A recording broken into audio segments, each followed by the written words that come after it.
Magandang araw sa ating lahat at ito pakinggan natin ang balita dito sa pangyayari sa ating bansa patungkol ito sa Boracay. Ngayon, humina na nga raw ngayon ang bumibisita sa Boracay. So ano nga ba ang dahilan at humina ng mga bisita sa Boracay? So pakinggan natin ang balita kung paano nila ito ibabalita at i-analyze ninyo kung paano ito naikukunik sa dating administrasyon sa panahon ni Duterte. Si Duterte po ang unang nagpalinis sa Boracay na rehabilitate talaga niya lahat. Nirehab niya lahat, mga kanal, mga kung hindi yon na-rehab kaagad is ang balita ko pa nga dati is magiging poisonous na yung dagat diyan dahil yung mga dumi nila sa dagat papunta.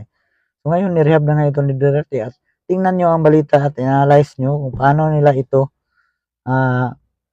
ibabalita at kung paano ito isipin ng mga tao na kasalanan pangaraw ng Duterte. So ayun, pakinggan natin ang balita. Hindi may kakaila ang malaking iginanda ng Boracay matapos ang rehabilitasyon nito noong 2018. Yun nga lang, nabawasan naman. Yun nga lang. Yun ang problema. Yun nga lang. Bakit may yun nga lang? Anong problema?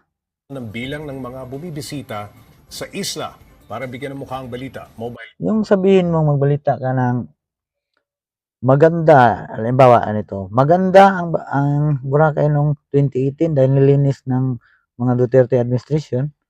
Yun nga lang, yung sabihin mong yun nga lang, bumaba ang mga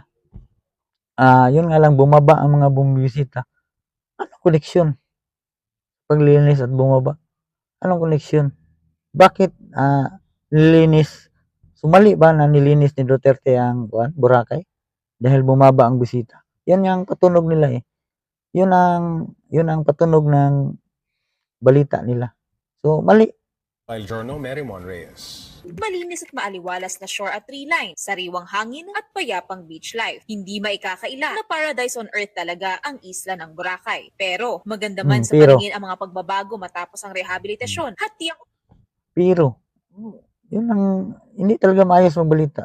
Pero, bakit may pero? Nilinis na nga, pero anong dahilan? Ang opinyon ng mga lokal at merchants pagdating sa tourist reception. Bumaba na raw kasi ang mga local at foreign tourists. Ay, marami dati kumpara sa ngayon. Yun yung mahirap na dito. Siyempre, yung Palawan kasi mura. So, ang ibig nila sabihin, marami dati dahil marami pa. Maraming bumibisita dati dahil marami ang Boracay. So, ngayong malinis na, kunti na lang ang bumibisita. Ganyan siguro yung mga gusto nilang ipatunog sa mga balita nila. Saka yung gold, diba? So dito kasi mahal.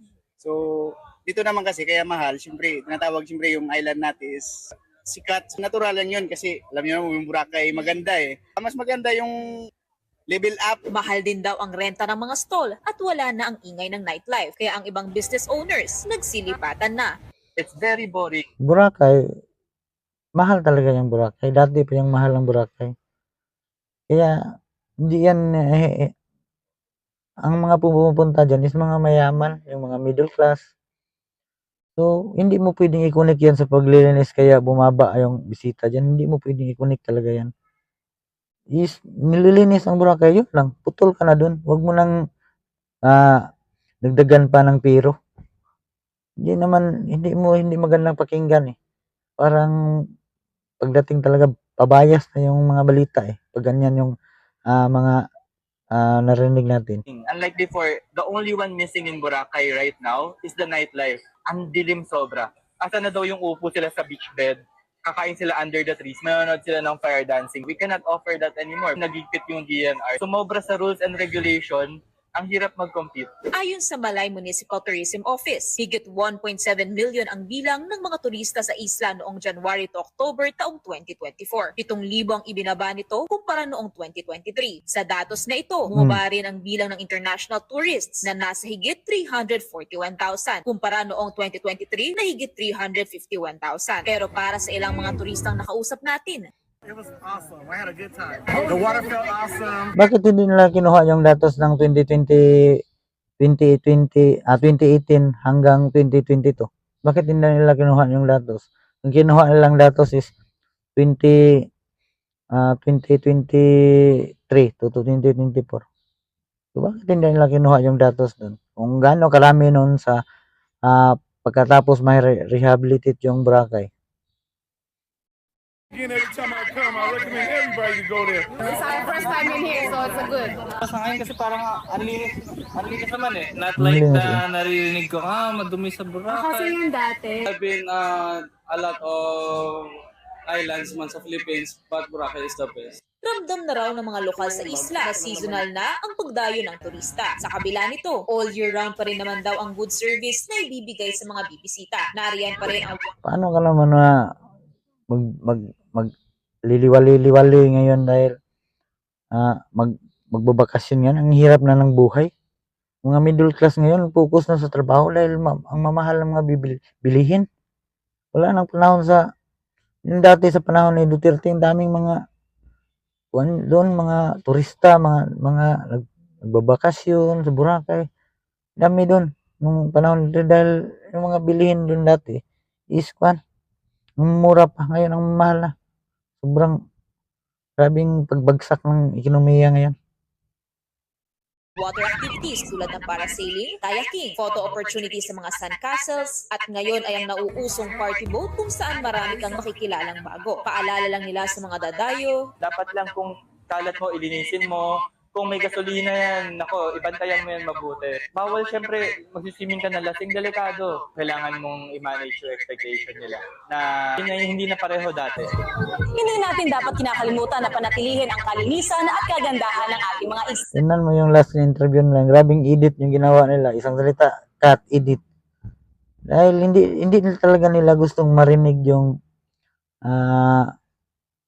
mga positive na pangyayari noon, positive na magandang nangyayari noon sa dating administrasyon. Hindi nila gustong marinig yung basta ang hirap paliwanag. Ang hirap sabihin, pero sa pakiramdam ko, opinion ko, kita talaga ang bias sa balita. Sarili ko tong opinion, bias talaga ang pagbalita sa Boracay na sa pangyaring yan. Bias. Mahalata talaga na ang balita niyan, ang pagbabalita nila is parang ipinapalabas nila na may kasalanan ang dating administrasyon, parang kaya bumaba yung turista diyan.